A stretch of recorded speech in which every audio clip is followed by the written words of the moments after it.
سبحان الله والحمد لله. بسم اللہ الرحمن الرحیم. السلام علیکم ورحمۃ اللہ وبرکاتہ. اکثر لوگ انجانے میں ایسی غلطیاں کرتے ہیں، کیا آپ بھی کرتے ہیں؟ حدیث نبوی ہے، اللہ تعالیٰ کو پسند ہے کہ قرآن کو ایسے پڑھا جائے جیسے یہ نازل کیا گیا. آئیں ہم آپ کو بتاتے ہیں کہ ایسی کون سی غلطیاں ہیں جس سے قرآن پاک کا معنی بالکل الٹ ہو جاتا ہے. ہم آپ کو آج قرآن پاک کے مخرج اور تلفظ کی صحیح ادائیگی کے ساتھ قرآن پاک کو پڑھنا سکھائیں گے. میرے ساتھ دیکھیں، یہ چند مثالیں ہیں. یہ جیسے الفاظ ہے الحمد. الحمد اس کا معنی ہے تمام تعریفیں. اگر ہم پڑھیں گے الحمد للہ رب العالمین تو اس کا معنی ہوگا تمام تعریفیں اللہ کے لیے ہیں جو تمام جہانوں کا پروردگار ہے.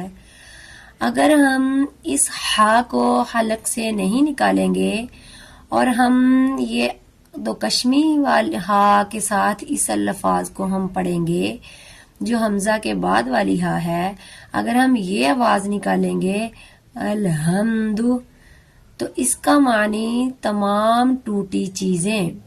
دیکھیں الحمد اور الحمد اس ہا میں بالکل ترجمہ الٹ ہو جاتا ہے، تمام ٹوٹی چیزیں. لہٰذا ہمیں مخرج اور تلفظ کی صحیح ادائیگی سیکھنی چاہیے جس سے ہم قرآن پاک کو بالکل صحیح الفاظ کے ساتھ پڑھیں تاکہ اس کے معنی میں کوئی فرق نہ آئے. اب دیکھیں یہ ورڈ ہے نہر. نہر قربانی کرنا. اگر ہم اس کو حمزہ والی ہا جو دو کشمی ہا ہوتی ہے اس کے ساتھ پڑھیں گے تو اس کا معنی ہے دریا. نہر. نہر معنی بالکل الگ الگ ہے. ایسے ہی آپ آگے دیکھیں ناصر. اگر ہم اس کو سواد کے ساتھ پڑھیں گے تو اس کا میننگ ہے ناصر مدد. اگر ہم اس کو سین کے ساتھ ادا کریں گے، اسی ورڈ کو سواد کی بجائے سین سے پڑھیں گے نصر تو اس کا معنی ہے گدھا. دیکھیں سواد اور سین کی ادائیگی میں اگر ہم اس کو صحیح ادا نہیں کریں گے مخرج کو تو اس کا معنی بالکل الٹ ہو جاتا ہے. ایسے ہی اسم نام، اگر ہم اس کو اسم سا کے ساتھ ادا کریں گے تو اس کا معنی ہے گناہ. اسم سین میں سیٹی کی آواز آئے گی تو اس کا معنی ہوگا نام، اور اگر ہم اس کو سیٹی سے نہیں بلکہ نرمی سے پڑھیں گے تو معنی بالکل الگ ہو جائے گا گناہ.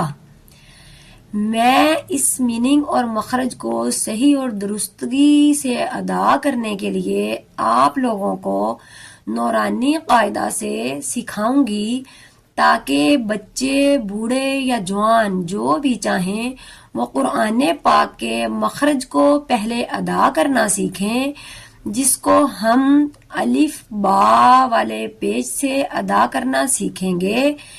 پھر اس کے بعد ہم اس کے تلفظ کی صحیح ادائیگی کو سیکھیں گے. یہ دیکھیں حروف مفردات، الگ الگ حروف جیسے کہ الف. الف جلدی پڑھنے والا حروف ہے، یہ 3 حرف کو ملا کر بنتا ہے الف لام فا. اگر ہم اس کو الف یعنی لام کے بعد یا پڑھیں گے تو یہ حرف بالکل غلط ہو جائے گا. اس کو ہم جلدی سے پڑھیں گے الف. الف یعنی لام کے بعد یا نہیں پڑھیں گے، ہم اس کو الف لام فا الف. اب آگے ہے با. با دو حرف کو ملا کے بنتا ہے جیسے با الف. اس کو ہم ایک الف جتنا لمبا کر کے پڑھیں گے. با با. اگر ہم اس کی مقدار ناپنا چاہیں تو میں آپ کو بتاتی ہوں. اس میں ہم شہادت والی انگلی کو کھول کے پڑھیں گے الف. اگر ہم اس کی مقدار دیکھیں تو ہم شہادت والی انگلی کو کھولتے ہوئے ادا کرنے میں جتنا ٹائم لگتا ہے اتنا ہی با کو ادا کرنے میں ٹائم لگتا ہے. با با با. اب آگے ہے تا. تا بھی دو حرف کو ملا کے بنتا ہے تو اس کو ہم ادا کریں گے تا. زبان کی نوک کو سامنے والے دونوں دانتوں کی جڑوں سے لگاتے ہوئے یہ ادا ہوگا. تا. آگے ہے سا. سا نرمی سے پڑھنے والا حرف ہے. سا بھی دو حرف کو ملا کر بنتا ہے. اسے ہم ادا کریں گے زبان کی نوک کو سامنے والے دونوں دانتوں کو کناروں سے لگاتے ہوئے. سا سا یعنی سا نرمی سے پڑھنے والا حرف ہے. آج کے لیے ہمارا اتنا سبق کافی ہے کہ ہم نے آج 4 ورڈ کیے ہیں. الف. اس کو جلدی سے ادا کریں گے. الف. با. با کو دونوں ہونٹوں کو ملاتے ہوئے ادا کریں گے. تا. تا کو بھی ایک الف جتنا لمبا کر کے پڑھیں گے. سا. سا کو بھی ایک الف جتنا لمبا کر کے پڑھیں گے اور نرمی سے ادا کریں گے. اللہ تبارک و تعالی نے فرمایا زینوا القرآن باصواتکم. قرآن پاک کو اپنی آوازوں سے مزین کرو. چونکہ ہم عجمی ہیں اور قرآن پاک عربی زبان میں ہے اس لیے ہمیں اس کو سمجھنے اور پڑھنے میں تھوڑی محنت کرنی پڑے گی. اور ہم اس کو اگر محنت کے ساتھ پڑھیں گے تو انشاءاللہ قرآن پاک کے ہر حرف کے بدلے 10 نیکیاں جو اللہ تبارک و تعالی نے ارشاد فرمایا وہ بھی ہمارے نامہ اعمال میں جائیں گی.